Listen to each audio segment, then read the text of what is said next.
Tome 2, Module 13, Étude 2. Les fléaux destructeurs. Les fléaux font partie du processus d'épreuve et d'expiation de notre planète, atteignant indistinctement les grands et les petits, les riches et les pauvres.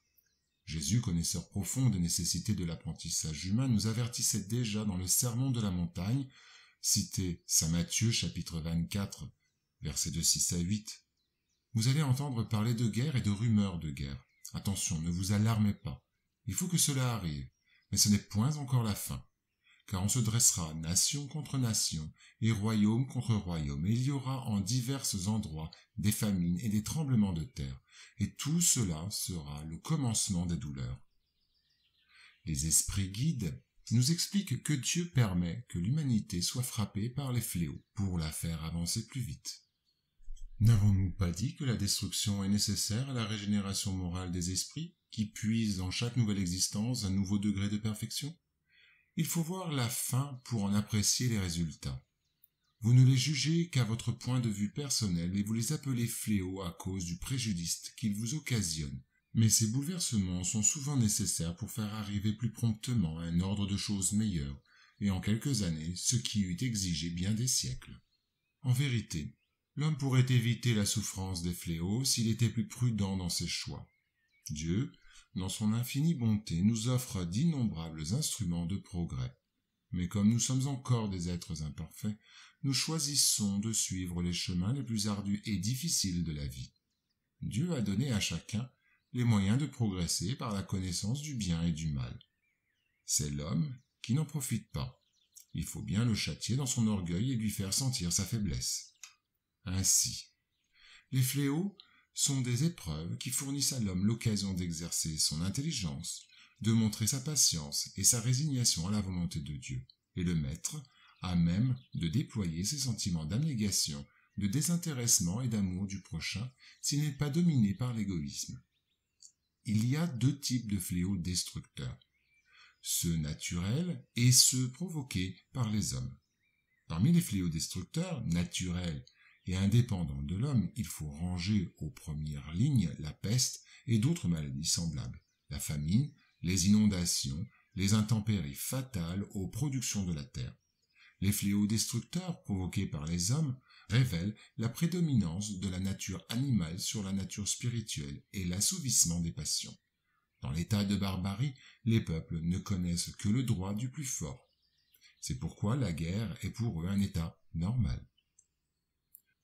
Au sujet des fléaux naturels, tels que les inondations, les intempéries néfastes à la production agricole, les tremblements de terre, les cyclones, etc., qui causent tellement de victimes, les guides spirituels nous instruisent que ce sont des accidents passagers dans la destination de la terre, monde d'expiation, qui cesseront dans le futur lorsque l'humanité qui l'habite aura appris à vivre selon les commandements de Dieu, guidée par l'amour, dispensant ainsi les correctifs de la douleur.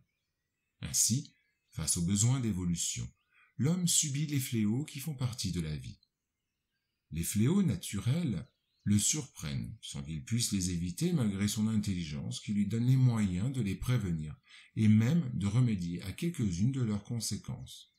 De temps en temps, il faut des éruptions en défiant sa capacité intellectuelle, et en même temps, il stimule en lui des valeurs qu'il doit appliquer pour y remédier et les prévenir. Tant que cette situation ne change pas, ce sont des correctifs moraux, des mécanismes de réparation des maux perpétrés, des ressources de la vie pour le pousser au progrès sans rétention de l'arrière-garde. Ces innombrables fléaux destructeurs peuvent déjà être prévus et leurs effets pernicieux réduits en raison des conquêtes atteintes par l'humanité.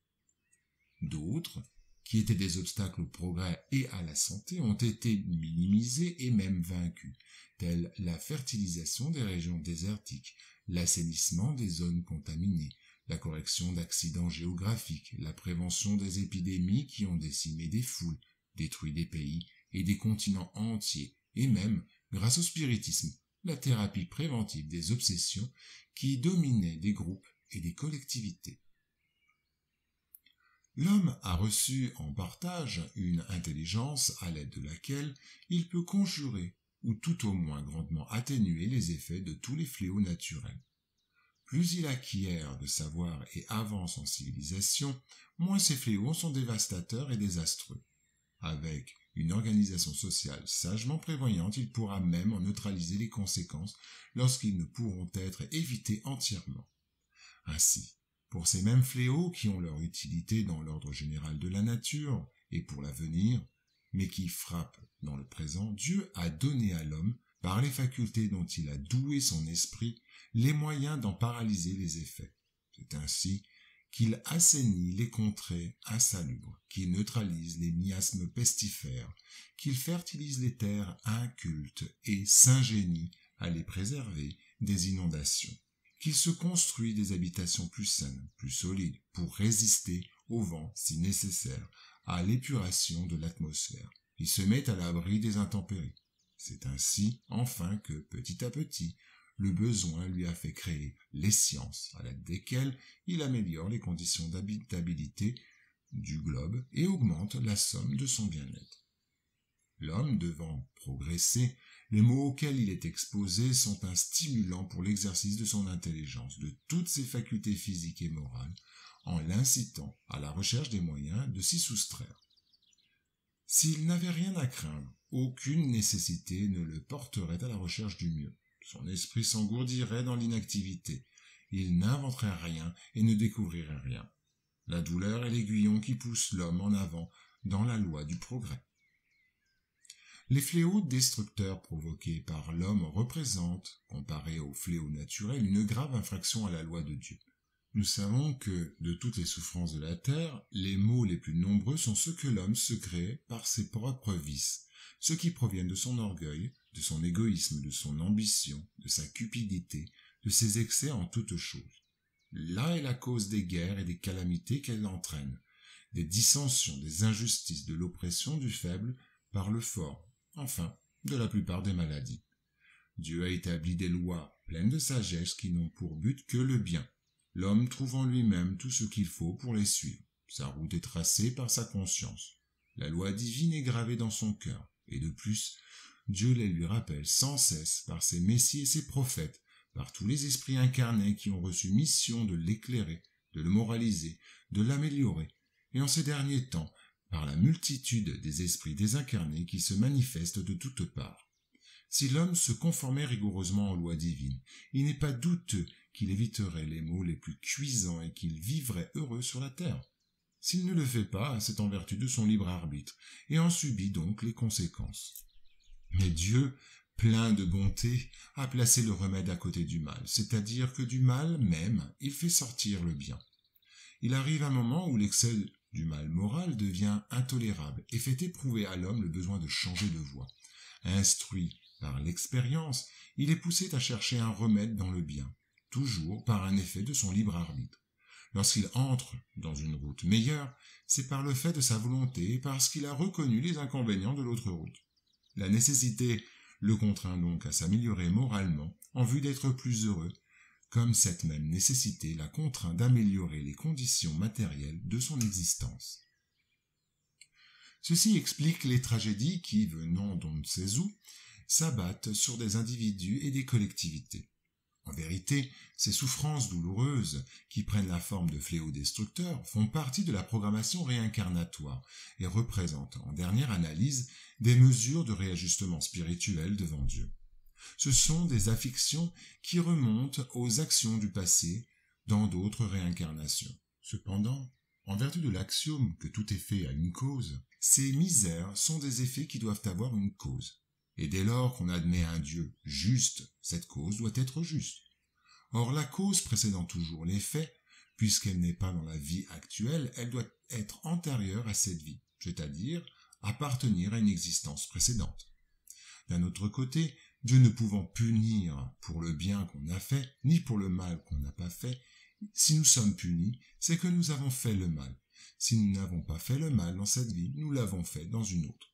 C'est une alternative à laquelle il est impossible d'échapper et dans laquelle la logique dit de quel côté est la justice de Dieu.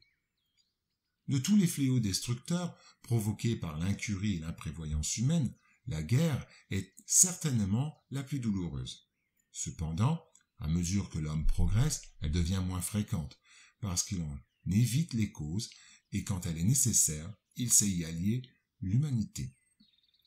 Malheureusement, l'être humain n'est pas encore préparé pour vivre en paix, de mode que la guerre représente, à côté des graves tragédies, un douloureux processus de conquête, de liberté et de progrès. En ce sens, la principale cause de la guerre réside dans le retard des individus et des sociétés humaines, d'où dérivent les passions désordonnées qui prennent un caractère violent et qui, par leur impétuosité, produisent les conflits qui ensanglantent les pages de l'histoire de l'humanité.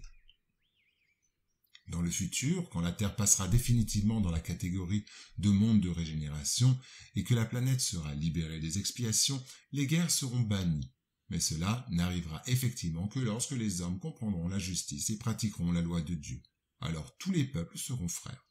Ainsi, la guerre monstrueuse aux 1000 visages, qui commence dans l'égoïsme de chacun, qui se matérialise dans la discorde au sein des foyers et se prolonge dans l'intolérance de la foi, dans la vanité de l'intelligence et dans l'orgueil des races, en se nourrissant de sang et de larmes, de violence et de désespoir, de haine et de rapine, si cruelle entre les nations super-civilisées du XXe siècle et du siècle actuel, alors qu'elle l'était déjà dans la cour obscure de Ramsès II, ne disparaîtra que lorsque l'évangile de Jésus illuminera le cœur humain et que les habitants de la terre s'aimeront comme des frères.